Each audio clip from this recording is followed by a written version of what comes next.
What if the website built to host every conversation is now out there actively killing the most important conversations that we could probably possibly ever have?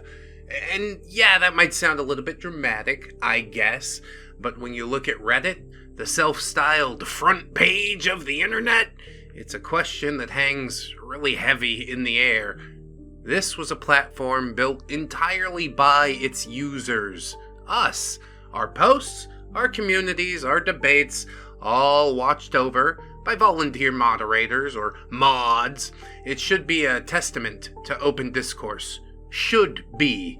And yet for years it feels like Reddit's corporate leadership has been fighting a quiet, grinding war against its own community, and specifically against the principle that once defined it: free speech.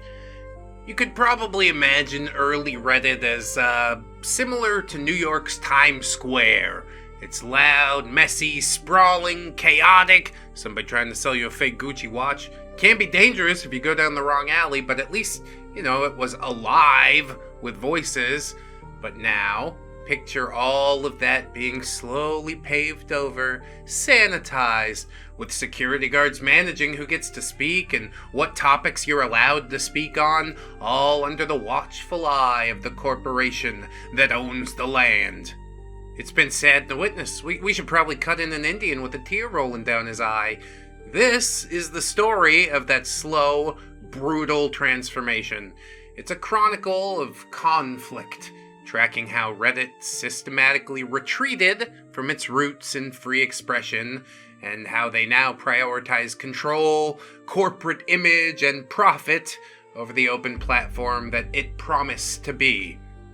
In this video, we will dive deep into the key battles, the user revolts, moderator rebellions, controversial bans, and the moments where the administration chose censorship over freedom. We'll examine how a platform born from openness began strangling it, pressured by advertisers and investors, and eventually the demands of being a publicly traded company since its IPO in March 2024. Yikes. This is the autopsy of Reddit's free speech principles, revealed through its internal wars. Part 1. The Wild Experiment. Let's rewind to Reddit's formative years, roughly 2005 to 2012. I wasn't around on that platform at that time, but I was told that it felt truly different. The ethos, spoken or unspoken, was radically permissive. And yes, this meant that the platform hosted content that was deeply offensive. From the notorious r/jailbait, which is suggestive photos of minors, to r/creepshots, which are non-consensual photos of women who are generally unaware that the photo's being taken.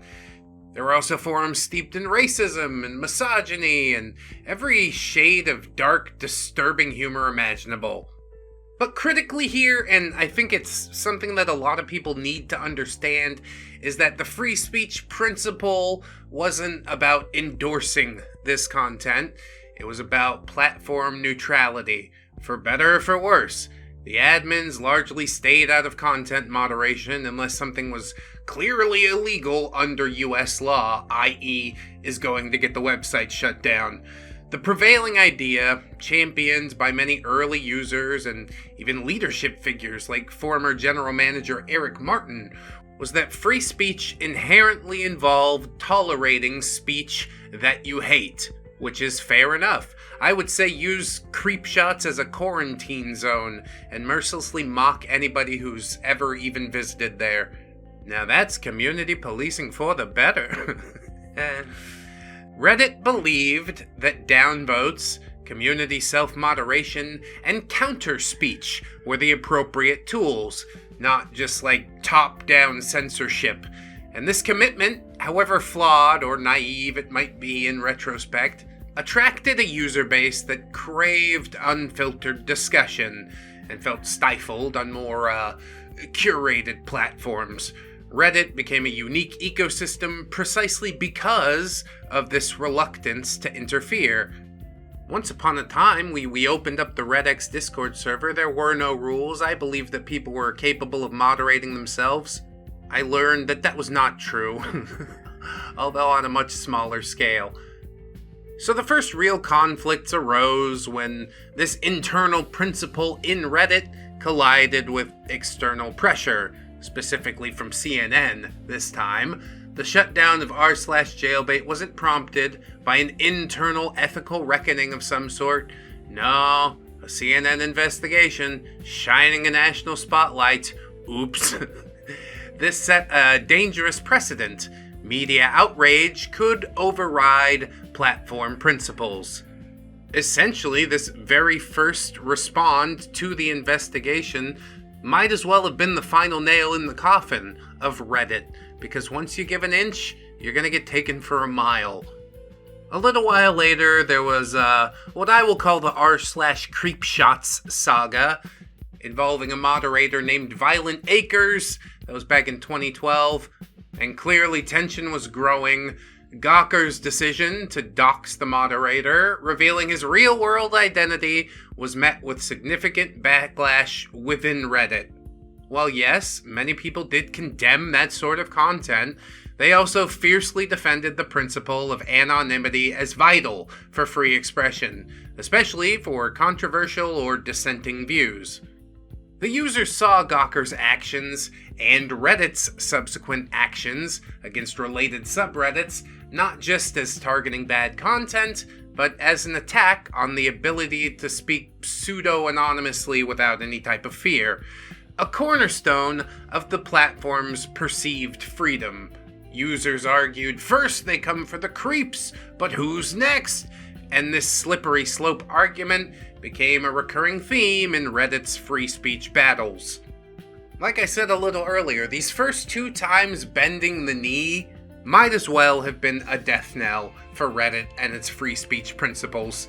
Because deep down under the surface, I really think it wasn't just about nasty subreddits. These were the first skirmishes in the war over who would control speech on this platform. The community adhering to a principle of openness, or external forces demanding conformity and safety. Well, for a time, of course, Reddit tried to balance it all out, but the foundation was surely crumbling away. The pressure mounts. The period from 2013 to 2015 saw the conflict intensify as the financial realities set in. Reddit needed to grow, attract some mainstream users that were outside of their US audience, maybe secure some more venture capital, and crucially, lure in some big brand advertisers who were terrified of their ads appearing next to something completely horrifying.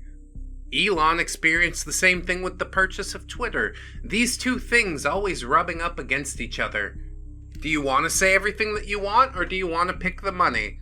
And I wish I could say that I wouldn't pick the money, but I do every time. The truth of the matter here is really that the raw, untamed nature of Reddit was now a direct threat to the bottom line of the admins that were running it. Brand safety became the new buzzword, often serving as a convenient justification for policies that curtailed speech.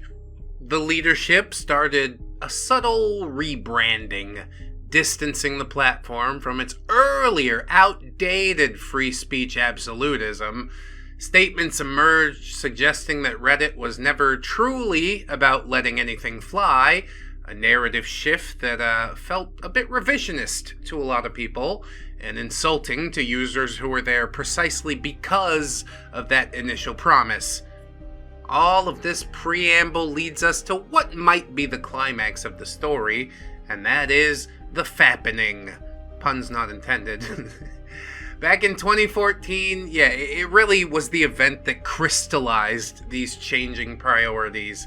The rapid ban of the subreddit, sharing hacked celebrity photos, justified by copyright claims if you'd ask Reddit themselves, starkly contrasted with the continued tolerance of other deeply offensive content.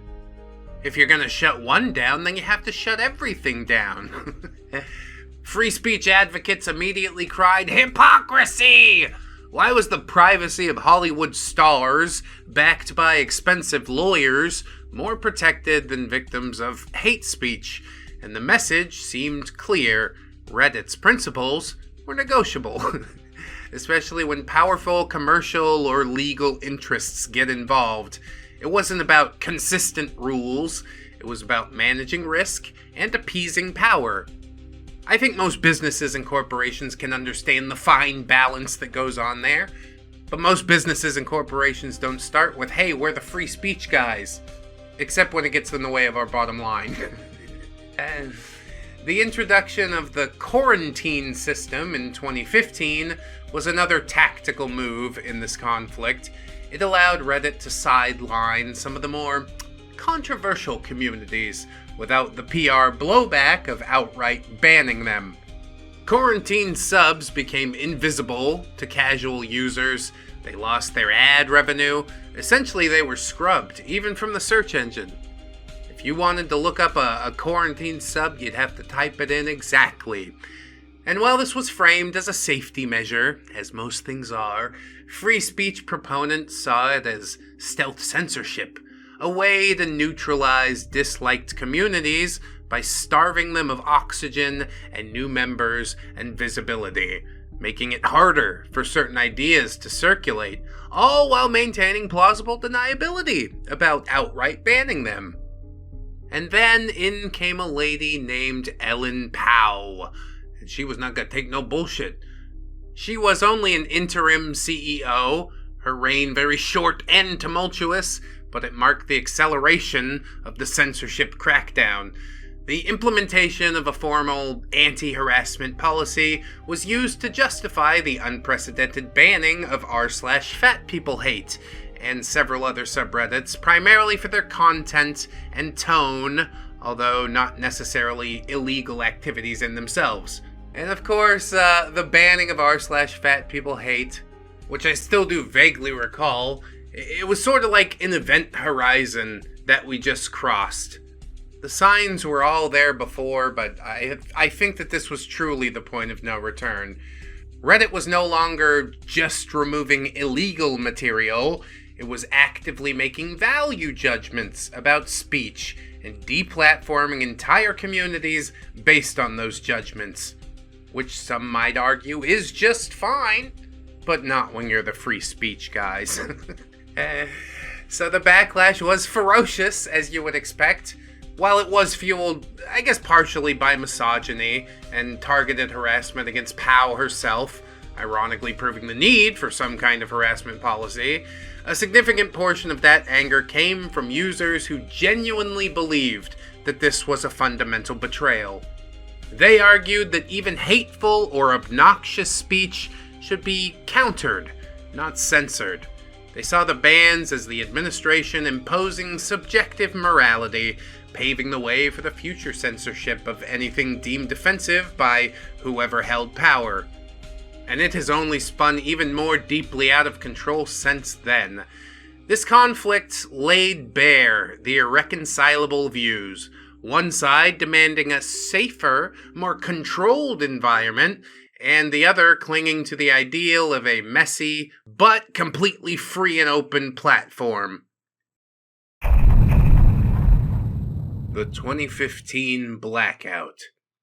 Victoria Taylor was employed at Reddit, and her main job was to facilitate AMAs or Ask Me Anythings with, famous people. And of course, this made her crucial to one of Reddit's most positive examples of open discourse. But she was abruptly fired in July of 2015, and this somewhat ignited a powder keg. Removing her without any sort of consultation felt like a corporate decree that disregarded every community structure and needs and exacerbated the mod's existing frustrations over poor tools and communication. Well, that's not gotten better in recent times. But the people, they fought like hell. The Great Reddit Blackout, as it was called, that followed, was a direct challenge to administrative authority. When mods of powerhouse subreddits like r/IMA, r/science, or gaming, or videos, or countless others coordinated to take their communities private, they weren't just mourning an employee, they were demonstrating their power as a collective. They controlled the content flow, the user experience, the very things that gave Reddit any value at all. The site felt broken. Traffic plummeted, ad revenue likely stalled out. It was a dramatic illustration of the conflict, the unpaid labor force withholding its work to force concessions from the management. And indeed, some concessions were made. The administration's reaction started out with confusion, but then it was shortly followed by public apologies from co-founder Alexis Ohanian and CEO Ellen Pao herself, acknowledging failures, and coupled with Pao's resignation shortly after, it somewhat signaled a temporary victory for the mods and the community. So for the moment, it did seem like the community could effectively resist top-down control. It felt like a win for decentralization and, by extension, for the environment needed for free expression to thrive away from the heavy-handed corporate management. But was it a lasting shift in power, or just a temporary truce forced by a completely unprepared administration? Well, the subsequent years would definitely suggest the latter. The conflict was not resolved, it was merely paused for the time being. The empire consolidates. Steve Huffman, or Spez as he's known online, well, he returned. And this heralded a more strategic phase of the Reddit administration's campaign to reshape the site. I mean, the goal remained the same: make the platform more predictable and advertiser-friendly and less prone to controversy, but the methods became more sophisticated, more pervasive, chipping away at free expression under various justifications. The content policy framework grew increasingly complex, introducing rules about hate speech and misinformation and glorification of violence and other categories often defined with deliberate vagueness. Well, it's a good thing that YouTube doesn't have that problem with its content policy. This ambiguity gave admins tremendous discretion. Bans and quarantines continued, often targeting communities that challenged mainstream narratives or engaged in satire or political speech which was deemed problematic. The banning of r/The Donald in 2020, while celebrated by critics of the sub, was seen by free speech advocates as a purely political decision, removing a massive community supportive of a controversial figure, primarily because it caused PR headaches and advertiser flight. The question became, if this popular community could be removed simply for its views, then really, what community was safe? It created a chilling effect, making users more hesitant to express any really truly dissenting opinions. Getting downvoted the hell, it's not enough anymore. Now we gotta IP range ban you for wrongthink. The admins refined their tools of control beyond simple bans, of course. Algorithmic curation on the main feeds increasingly prioritized safe or engaging content, potentially downranking controversial discussions. Demonetization of entire subreddits became a weapon. And then, on top of all that, Mr. Huffman Spez himself was editing users' comments which were critical of him, and he framed it as a one-off prank, but truly it revealed the terrifying capability for direct and undetectable censorship at the highest level.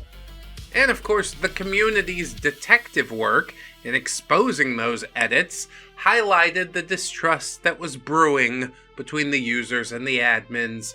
If the CEO was doing this, well, what else was happening behind the scenes? So where are we up to now? 2020. Okay, so in 2021, I'd like you to meet Amy Challenor, or Amy Knight. She is a British transgender activist and former politician. Oh, and also a PDF file apologist.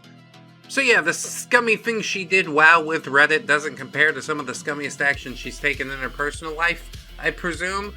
But this was another key skirmish on the road to corporate humdrum.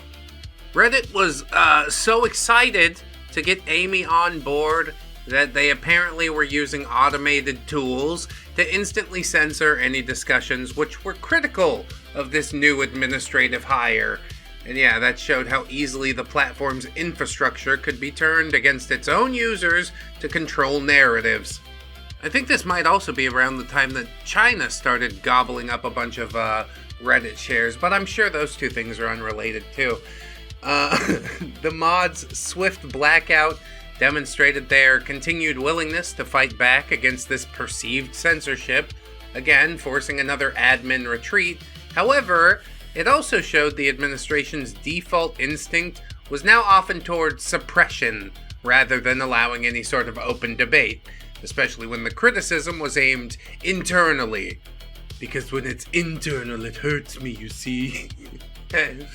Each such incident normalized administrative intervention and, of course, further eroded the space for truly free discussions. The conflict wasn't just around specific subs anymore. It was about the very architecture of control, which was built around the users, at least at one point. The 2023 Reckoning. So the lead up to Reddit's 2024 IPO created some immense pressure for them to maximize revenue and present a controlled and predictable platform to Wall Street. The API pricing overhaul, which was announced in April of 2023, became the flashpoint for what would become the biggest conflict yet. By effectively pricing third-party apps out of existence, Reddit wasn't just making a business decision, it was fundamentally altering how users could access and interact with the platform, striking a blow against user choice and autonomy.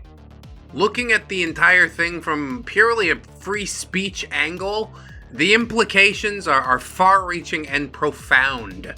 Users were pushed back onto the official Reddit app, subject to the algorithmic feed and tracking and potentially biased content presentation. Alternative interfaces that offered cleaner or more direct access to information were now limited. This central control over information flow.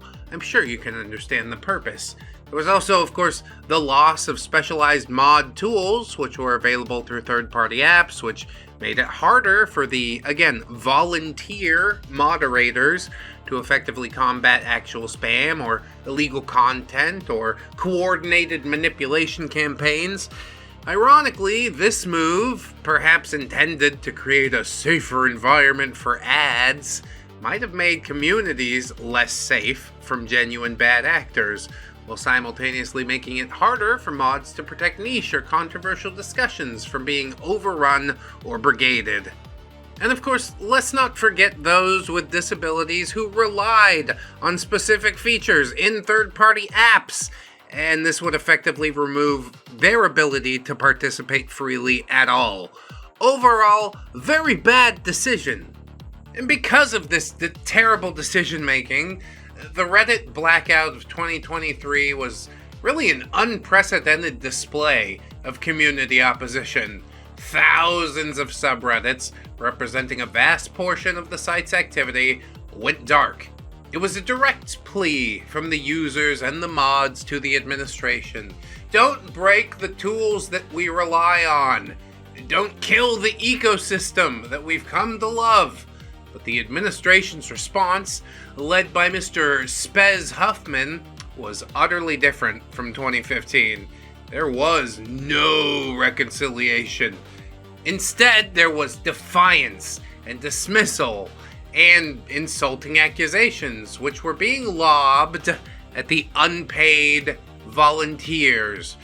The company narrative framed the protest as not legitimate user feedback, but as an obstacle to progress through, which was surely just being led by a small, entrenched group.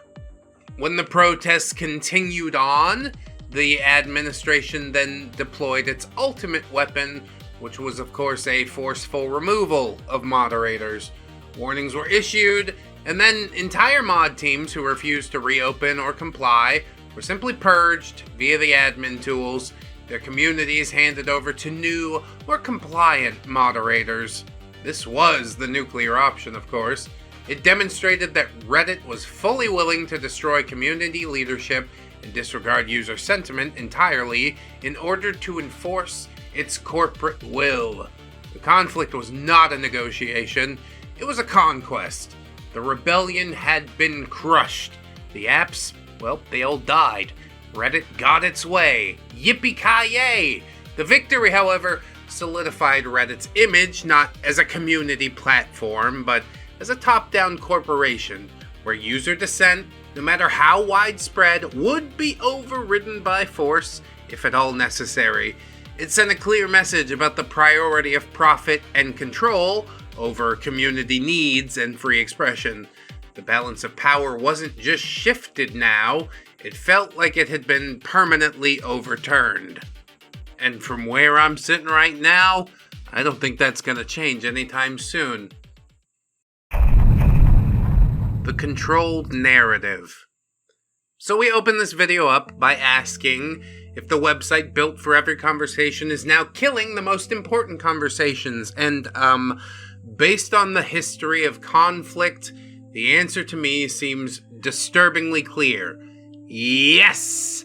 Through a long series of battles, driven by commercial pressures and a desire for control, Reddit's administration systematically dismantled the platform's original commitment to free expression and replaced it with a heavily moderated, corporate-friendly atmosphere where controversial or inconvenient speech is ever more increasingly unwelcome.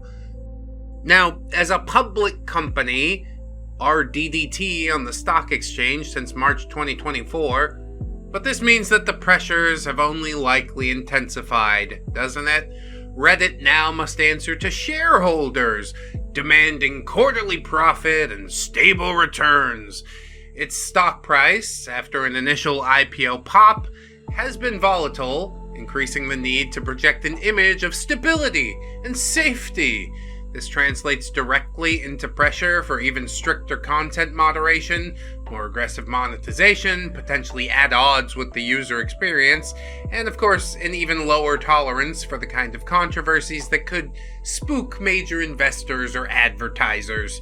While the first post-IPO year hasn't yet seen another massive user revolt, the underlying tensions are undoubtedly simmering, and the direction of travel seems set toward more control and definitely not less. So what does all of this mean for you, the user? Well, it means largely that the space for genuine, challenging, or non-mainstream discussion is only continuing to shrink.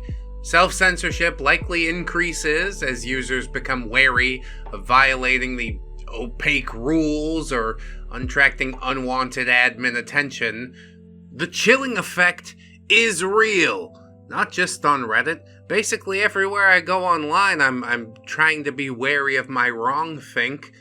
But while Reddit remains huge and hosts countless conversations, the nature of those conversations and the range of acceptable discourse feels, I don't know, really fundamentally narrowed down compared to its past self, for better or for worse.